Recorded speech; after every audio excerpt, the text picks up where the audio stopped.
What's one thing I wish I knew when I was younger that I think people could benefit from today? What single piece of information could have the biggest impact?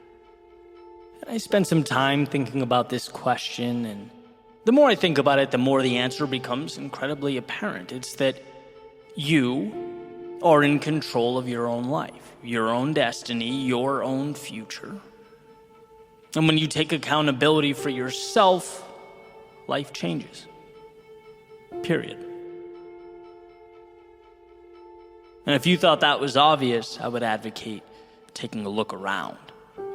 Maybe a stroll through social media, the Twitters and Instagrams and TikToks of today. And no, that's not the real world, but it's certainly a microcosm of the real world. What do you see? Well, you see chronic blame. I don't like where I'm at or things are, so that must be your fault or their fault or someone else's fault. You see people looking everywhere but in the mirror, actually seeking out victimhood, because that's what brings the attention. That's today's currency. It's much easier to be the victim than the hero, because being the hero means you have to sacrifice something. It's people saying the news or some institution or the federal government is the problem. And if those things would only change, then we'd be good. Let me explain why I think this mentality is self-sabotage. And why I would take younger me by the hand and I would say, listen to what I'm about to tell you. Where you start is often outside of our control. Let's be real, life is not fair. We don't all get dealt the same hand. But this next part, as I once heard Will Smith articulate beautifully, is the same for everyone. What you decide to do about it right now is what matters. And that is the control that we all have. It's not your fault where you start, but it's your responsibility to choose where you end up. You can shake your fist at the sky, or you can start building a life that matters to you. It's easy to blame the world, to be the victim, at least in the short term. But a fulfilling life is about meaning, about fighting for something valuable, about evolving into the version of yourself that you always knew in your heart you could be. You just had to unlock. See, no one down the road was ever happy with themselves for blaming the world while they bitterly remained stagnant.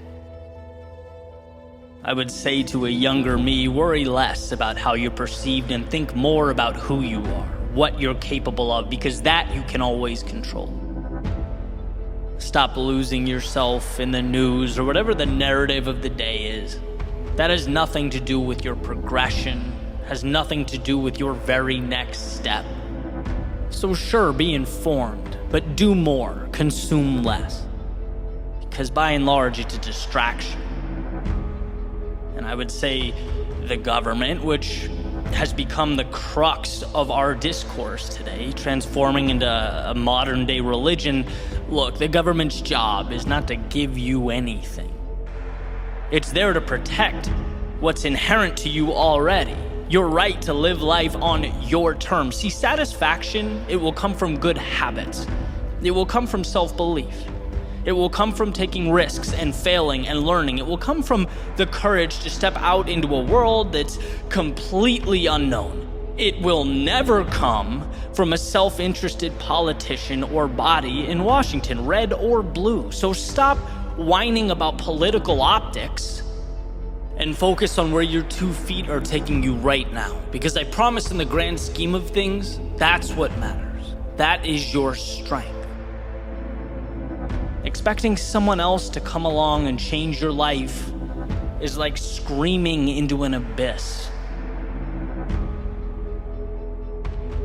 I would say to my younger self, when you start looking around and seeing what everyone else has, and beating yourself up for not being as good or feeling like you're behind, look, it's great that their success motivates you, but dwelling on it won't make your life better.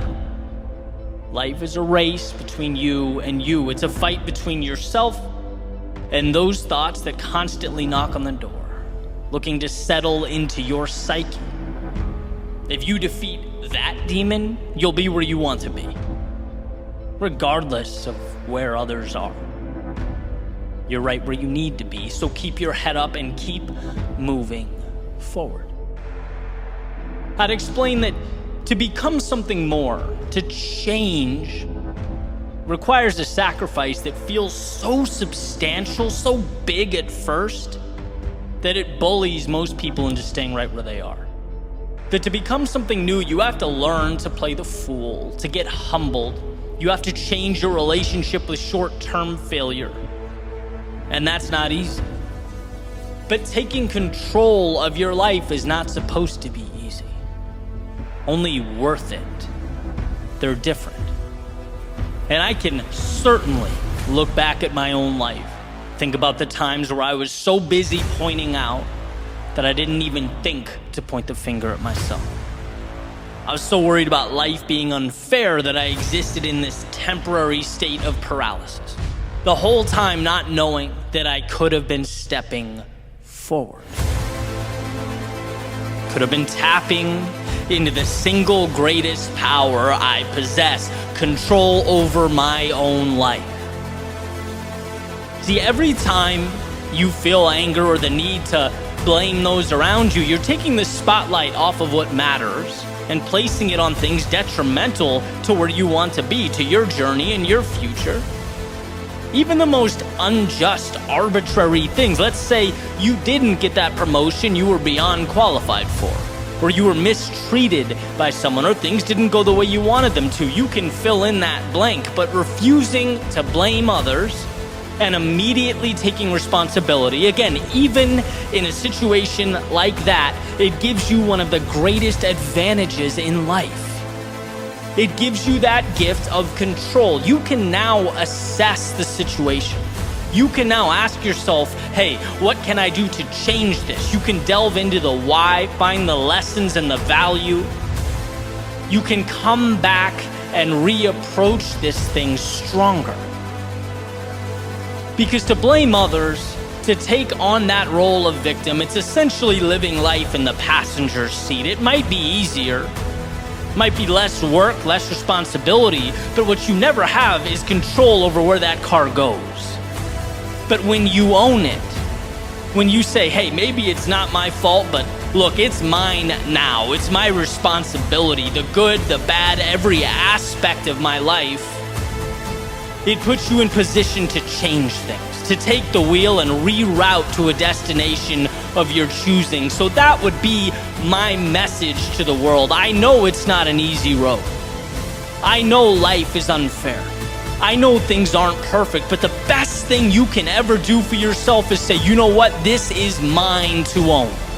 And I'm going to look around for that light switch that will create momentum. That little decision that will get the ball rolling. I'm not going to sit back, shake my fist, and blame life. I'm going to walk out that door and create life. That's where you'll find what you're truly looking for. What's one thing I wish I knew when I was younger that I think people could benefit from today?